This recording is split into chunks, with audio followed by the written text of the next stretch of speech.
గుర్తుపెట్టుకోండి, situation plus response is equal to results. కొంతమంది ఇప్పుడు వర్షం పడుతుంటే అబ్బో ఏం వర్షం పడుతుంది, ఈ టైంలో కస్టమర్ దగ్గరికి పోవాలా, ఎప్పుడో చిన్నప్పుడు దర్శనం, మళ్ళీ దర్శకుంటే పోదాం, ఏముంది మస్తు ఉంటుంది.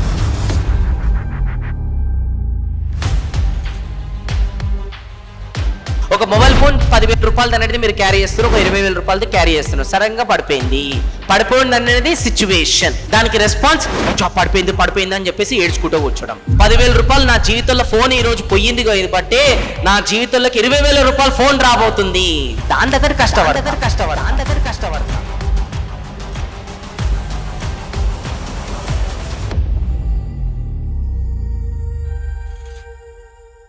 ఒక పర్సన్ ఉన్నాడు, ఎప్పుడు కూడా పాస్ట్ని ఫేస్ చేసుకొని ఆలోచించుకుంటూ కూర్చున్నాడు అనమాట. నా ఫ్యామిలీలో కొంతమంది ఉంటారు, వాళ్ళకి ఎన్నోసార్లు నేను మారండి అని చెప్దాం అనుకుంటాను, కానీ వాళ్ళు మారరు. నేను చెప్తే ఏమనుకుంటారని చెప్పేసి ఆయన చెప్పకుండా ఇతని లోపలే కుమిలిపోతుంటాడు.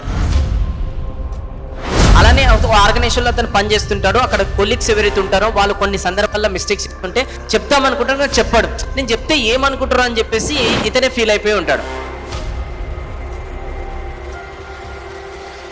అలానే కొంతమంది కస్టమర్స్కి అనేది మొత్తం కూడా ప్రోడక్ట్ గురించి ఎక్స్ప్లెనేషన్ అనేది ఇస్తాడు, తర్వాత ఫాలోఅప్ చేయడు.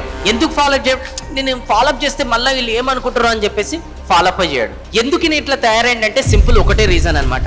ఒకటి పాస్ట్ బేస్డ్ ఎక్స్పీరియన్స్, అంటే అతనికి గతంలో కొన్ని చేదు అనుభవాలు జరగడం ద్వారా అందుకోసం అది మైండ్లో కూర్చోబెట్టుకున్నాడు, దాని ద్వారా నెక్స్ట్ ప్రజెంట్ని ఫ్యూచర్ని జడ్జ్ చేస్తున్నాడు.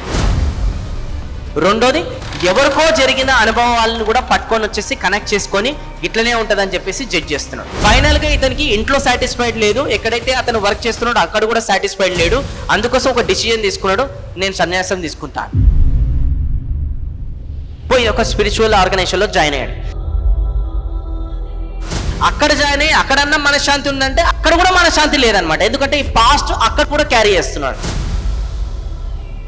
ఈ ఆర్గనైజేషన్లో ఎవరు కూడా చక్కగా లేరు, ఈ ఆర్గనైజేషన్లో మొత్తం పాలిటిక్స్ ఉన్నాయి, వాళ్ళకే సపోర్ట్ చేసుకుంటారు, వాళ్ళకే వీళ్ళు హెల్ప్ చేసుకుంటారు అని చెప్పేసి అక్కడ కూడా అదే థింకింగ్తో ఉన్నాడు. ఇక ఒక రోజు కూర్చొని ఆలోచిస్తుంటే పక్కనే ఒక గురుజీ వచ్చి కూర్చున్నాడు. ఆ గురుజీకి చెప్తున్నాడు, గురుజీ ఏం చేయాలి నాకు ఏం అర్థమైతే లేదు, మొత్తం పాస్ట్ని బేస్ చేసుకుని నా జీవితాన్ని ముందలు తీసుకెళ్తున్నా, మీరే ఏదైనా సొల్యూషన్ ఇవ్వాలి, ఇందులో నుంచి నేను బయటికి రాలేకపోతున్నాను.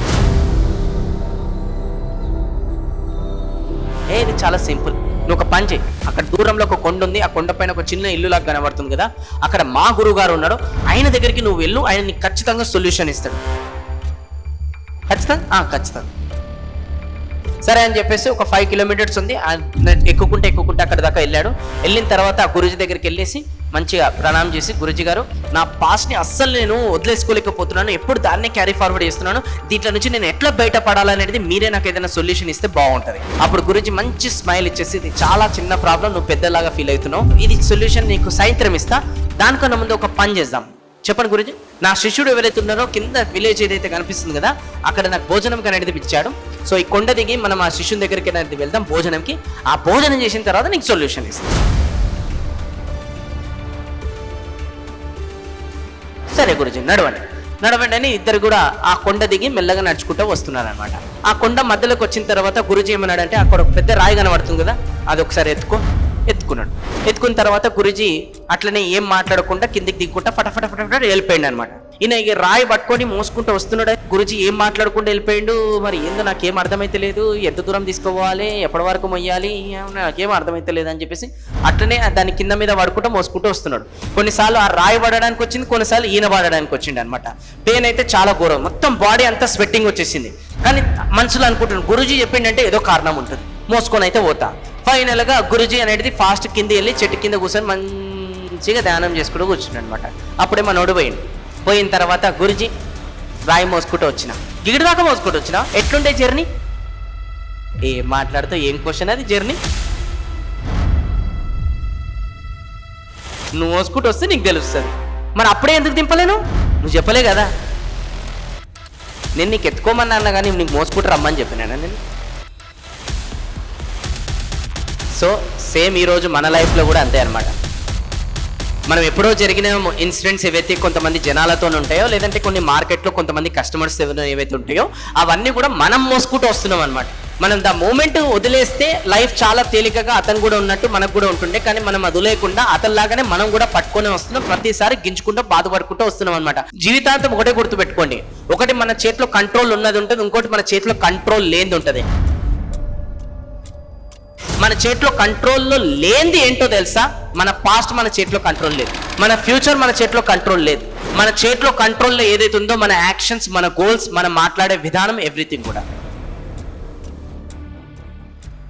సో అందుకోసం మీ అందరికి చెప్పేది ఒకటే రిక్వెస్ట్ ఏంటంటే, మీ పాస్ట్ అనేది దయచేసి ఈరోజు వదిలేసేసి, ఏం జరిగినా మన మంచికే, ఏం జరుగుతుందో మన మంచికే, ఏమైతే జరగబోతుందో మన మంచికే అనుకొని మన చేతిలో కంట్రోల్ ఉన్నదానికి పట్టుకొని మనం ముంగడికి వెళ్తే బాగుంటుంది.